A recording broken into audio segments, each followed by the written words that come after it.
반갑습니다. 구구스포츠 위력카입니다. 오늘도 근거 있는 분석을 여러분께 전해드리도록 하겠습니다. 구독과 좋아요 부탁드립니다. 이번 영상에서는 월드컵 예선 두 경기를 준비했습니다. 저희 경기 분석에 앞서서 국내 최대의 정보유방을 무료로 초대해드리고 있습니다.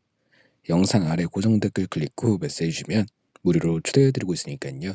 많은 참여 바랍니다. 첫 번째 경기는 이라크 대 한국의 월드컵 예선 일정입니다. 17일 오전 0시 중립 지역인 카타르 도하에서 펼쳐지는 경기인데요. 먼저 홈팀 자격의 이라크에 대해 분석해드릴게요. 피파 랭킹 72위인 이라크는 2차 예선에서 이변의 팀이었습니다. 초반 7경기 무패를 달리며 이란을 탈락 위기까지 몰아갔지만 마지막 경기에서 아쉽게 패하며 2위를 차지했습니다. 하지만 워낙 승점이 높았기 때문에 2위로 최종 예선에 진출했는데요. 이라크는 최종 예선에서도 이변을 일으키기 위해 명장 아드보카트 감독을 선임했고 전지훈련을 통해 팀 조직력을 극대화시켰습니다. 출발은 좋았는데요. 첫 경기였던 한국 원정에서 손흥민을 꽁꽁 묶는 변칙 전술을 통해 0대0 무승부라는 성과를 얻었습니다.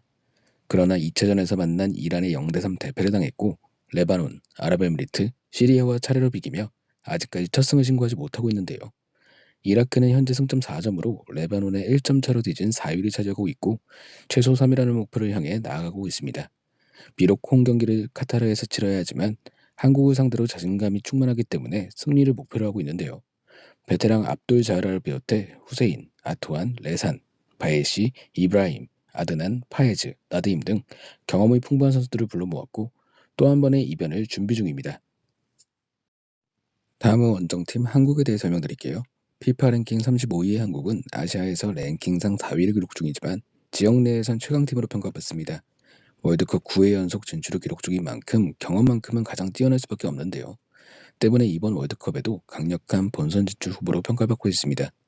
최종 예선 첫 번째 경기에서 이라크와 0대0으로 비기며 불안한 출발을 보인 한국이지만 꾸역꾸역 승리를 챙긴 결과 3승 2무, 승점 11점으로 이란에 이은 A조 2위를 달리고 있는데요. 지난달 최대 위기로 평가받던 이란 원정에서도 1대1로 비기며 고비를 넘겼습니다.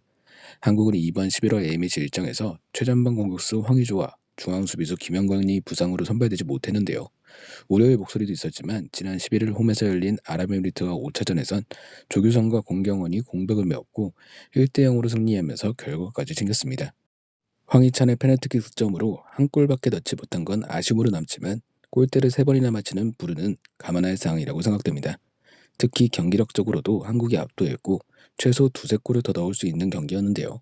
황희찬과 손흥민의 자원에게도 어느 정도 완성된 모습을 보였기에 기대감은 더욱 높아진 상황입니다.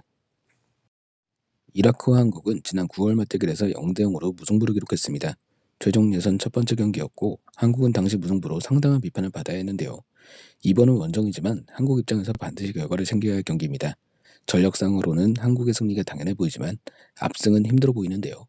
한국의 지난 경기들을 고려했을 때 한 점차 승리 확률이 높다고 생각됩니다. 두 번째 경기는 오만 대 일본의 월드컵 예선 일정입니다. 17일 오전 1시 오만의 홈인 술탄 카브스 스포츠센터에서 펼쳐지는 경기인데요. 먼저 홈팀 오만에 대해 분석해드릴게요. 피파 랭킹 77위의 오만은 이번 예선에서 이변의 팀으로 손꼽힙니다. 2차 예선에서도 개최국 카타르에 이어 2위를 차지하긴 했지만 6승 2패의 안정적인 성적으로 최종 예선 진출에 성공했는데요. 최종 예선 첫 번째 경기부터 일본을 1대0으로 꺾는 이변을 일으키며 모두를 충격에 빠뜨렸습니다.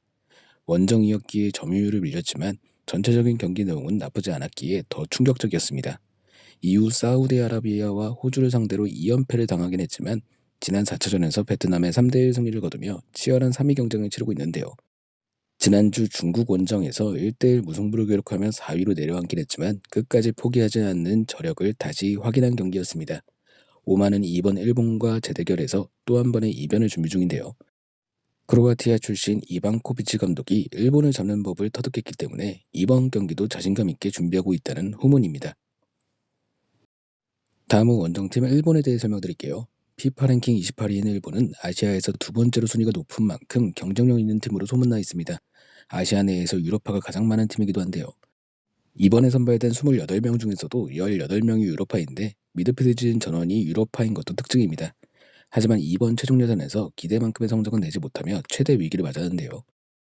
첫 번째 경기에서 오만에 0대1로 패했는데 홈에서 열린 경기였기에 충격은 배가 됐습니다. 중국과 2차전에서 승리했지만 3차전에서 사우디에 또다시 패하며 탈락 위기까지 몰렸는데요. 지난달 호주와 4차전에 이어 지난주 베트남에 승리하며 3승 2패로 3위까지 순위를 끌어올렸지만 아직 안심할 단계는 아닙니다. 특히 B조 최약체로 평가되는 베트남의 한 골차 승리를 거뒀기에 비판 여론은 계속 들끓을 수밖에 없었는데요. 모리아스 감독의 경우 지난달 사우디전부터 경질 압박을 받고 있는 상황이기에 이번 오만전에 반드시 승리해야 하는 입장입니다. 좋은 선수들을 보유하고도 그만한 경기력을 내지 못한다는 게 비판의 주 이유인데요. 오만을 상대로 결과는 물론 경기력까지 보여줘야 하기에 부담은 배가 될 수밖에 없습니다. 일본은 지난 9월 오만과 홈 경기에서 0대1 충격패를 당했습니다. 오만을 상대로 10경기 만에 패배했는데요. 계속해서 최악의 경기력을 보이고 있는 일본이 이번 오만 원정에서도 고전할 확률이 높다고 생각됩니다. 전력상 일본의 승리 확률이 높게 평가되지만 최근 경기력을 봤을 때 장담할 수도 없는데요. 오만이 홈에서 더 자신감 있는 경기를 펼칠 것이라고 생각되며 베트남과 오만으로 이동하는 일본의 여독을 고려해 무승부 가능성에 도전해 보겠습니다. 자, 오늘은 월드컵 예선 두 경기를 분석해드렸습니다. 언제나 스포츠에 100%는 없습니다. 선택은 여러분의 몫입니다. 더욱더 좋은 분석으로 찾아뵙도록 하겠습니다. 구독과 좋아요 한 번씩 눌러주시면 감사하겠습니다. 국내 최대 정보 공유방 무료로 초대해드리고 있으니까 영상 아래 고정 댓글 클릭 후 메시지 주시면 초대해드리도록 하겠습니다. 지금까지 구구스포츠였습니다.